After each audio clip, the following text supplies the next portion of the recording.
On Friday, the Democratic Congressional Committee warned any consultant or firm who works with a candidate looking to challenge an incumbent that if they do it, they're going to be cut off from any of their business. They're basically dead to the D trip if they even think about supporting a candidate who might be progressive. So this includes political strategists, consultants, advisors, staffers, anyone who even thinks about taking a job on a potential candidate or a candidate's campaign who is going to be challenging one of the incumbents, one of the Democratic establishment incumbents, that the D trip will actually pull its support from the entire firm that they're working for. So if you are a political consultancy firm, you obviously take on many clients. And what the D trip is saying is you take on one and we're going to pull all of our business. We're not going to give you any of our dollars for any of these other candidates. We're just going to pull the candidates from your firm and we're going to place them somewhere else. So this has had some consequences, in fact, and The Intercept has been reporting on this, and I'll put the links down below.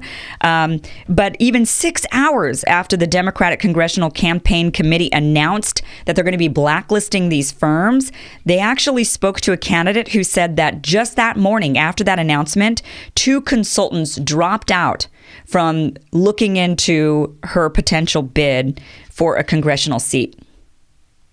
Already, 2 had backed out, and there was a third that was potentially going to be backing out as well.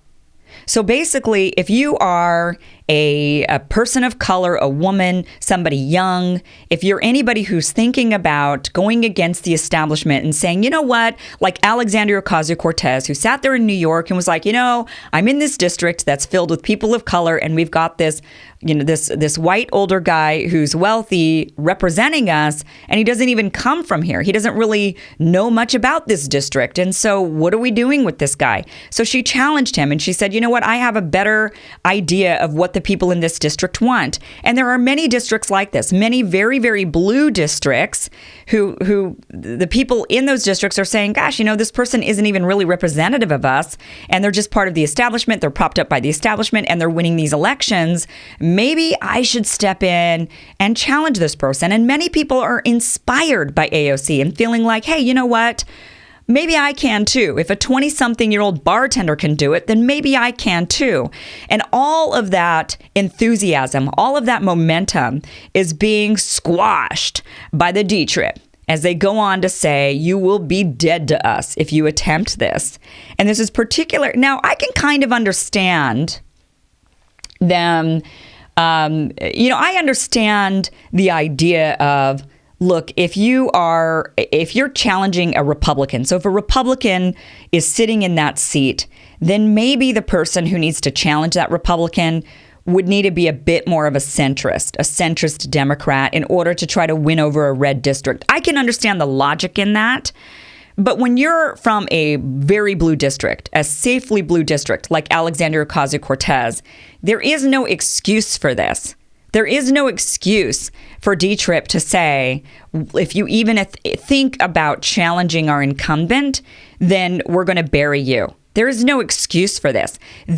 What they were claiming in doing this is they said that they want, that their top priority is protecting the majority. And in order to do so, they must keep internal discord at a minimum. But I'm going to call bullshit on that. If you're from a deeply blue district, it is safe. It's a safe district. So what if it's an establishment Democrat or a progressive Democrat? You're getting a Democrat from that district no matter what. You're not going to end up with a Republican. So this is clearly an attack on the progressive movement. This is very clearly an attack on their wanting to silence any more AOCs who might rise up through the process, through the democratic process of people deciding who they want to be their elected leaders. This is putting a kibosh on that, saying, no way, we're not going to do it. Don't even think about it. We're going to keep with the establishment, and that's it. And it is infuriating. They should absolutely be exposed for this. Anybody, the problem is that all of these, the people that just eat up the mainstream news, right? They're eating up the narrative, and they just believe hook, line, and sinker that the Democratic Party is for them, that the Democratic Party is all about diversity, all about representing women and people of color, and is all about rising up these voices. And it's just not true. And these are examples of this. We've got Steny Hoyer on tape telling a progressive candidate in Colorado that they need to drop out of the race and let the centrist, the establishment person win. That we've got that on tape. We've got the D-Trip spending money against a progressive candidate in Texas, trying to bury that candidate, trying to make sure that their establishment prop is going to be held up instead. Anybody who thinks that the Democratic Party is for progressives, that is for change, is for propping up and supporting minority voices and women, and just overall changing the changing Congress to look more like the people of America, to be more representative, right? And which, of course, is going to be majority white because America's majority white. Totally understand that. I'm not looking for that to change, but it should be majority women, right? Because women, or at least it should be certainly 50-50. And it's certainly there should be people of color and other minorities that are represented in Congress. We want Congress to be a reflection of the American people, the values of the American people, the variety of values of the American people, the variety of voices, the variety of viewpoints. We want Congress to represent that. And the DCCC says, no way. They don't. They want to prop up their establishment, and they do not want anyone to come after any of those seats. This is really, truly an attack on the freshmen that have entered, who have louder voices and are making waves and are largely in control of the narrative, and it's pissing them off. They don't want to see any more of this. They want to put the kibosh on this. Plain and simple. And this is one of the ways that they're doing it.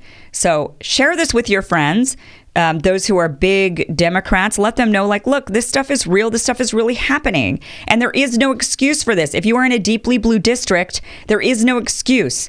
They should allow the democratic process to happen. They should allow us to vote in leaders that we feel represent us. And the fact that they want to hold up their establishment, their good old boy club, then this is not what the Democratic Party stands for. And this is why we progressives are pissed and we want change.